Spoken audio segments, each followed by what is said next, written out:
Tom and I were married in 1997, and we were married 11 and a half years. Tom was alive. He was vibrant. He was dedicated, determined. He was exceptionally kind. His rate in the Navy, he was Special Operations Chief Senior Thomas J. Valentine, United States Navy SEAL. Almost every time that he would leave, he would turn around as he'd open the garage door, he'd lean back in the house, and he'd holler, or he'd look at me and be like, all in, and I'd respond, all in, and that's how we lived our lives.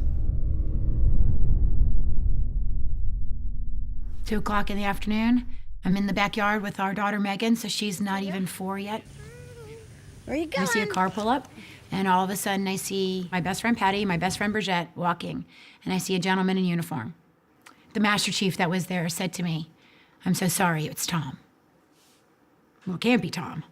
Tom's in Arizona jumping out of an airplane. Are you kidding? If Tom's gonna die in Afghanistan or in Iraq, where he's being shot at, where the bad guys are, not where the good guys are. So that's really how 2008 ended. It was really, really hard.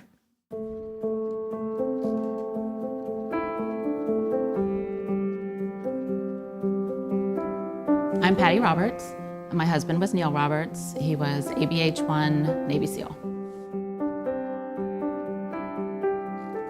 My name is Patsy Dietz. My husband was Danny Dietz, a Navy SEAL that was killed on June 28, 2005 during Operation Red Wing. And it's better known for the public through the book and through the movie, Lone Survivor.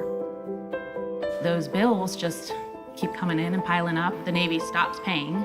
The guys aren't getting all their special benefits and pay that we were getting. You have to figure out a whole new normal. Most organizations have programs, and if your need does not fit in that program that they have, you're kind of left out of that. That was pretty much the precipice for me to say, okay, I've got to do something. And what would Tom do if Tom were still alive?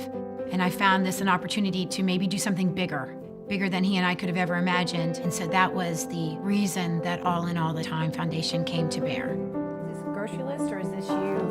That was a grocery list. Primary goal of All in All the Time is to provide tragedy assistance immediately or shortly thereafter a casualty occurs. We want to be able to help them with childcare or meals or somebody able to sit at their house to do things for them so that they have the time in which to be a part of their family again.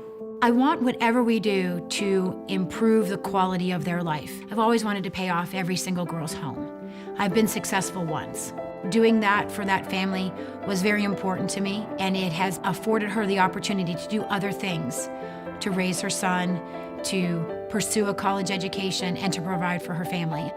Because I don't want them to live under the veil of grief. There has to be some fun in this. We have to do some positive, uplifting things that expand our minds and our hearts. That's the biggest reward with All in All the Time. A few years ago, I remember Christina calling me and she said, "What are you doing today?" And I said, "Well, I don't know." She goes, "We're having a party."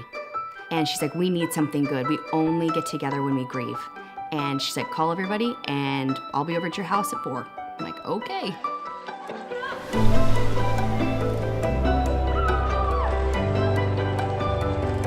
Watching the kids interact is amazing. The younger ones get to be like, oh, look at him, he's doing fine, I'm gonna be okay.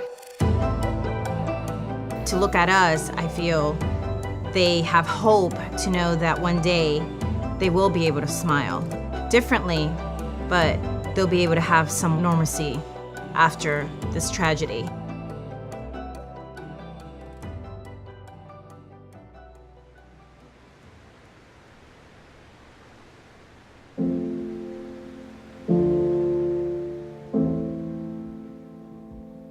My children have only known war. Their life has been shaped and formed by conflict, and that's devastating. So the impact of this and being in this community will resonate with our community's children their entire life, right? How'd you keep doing this?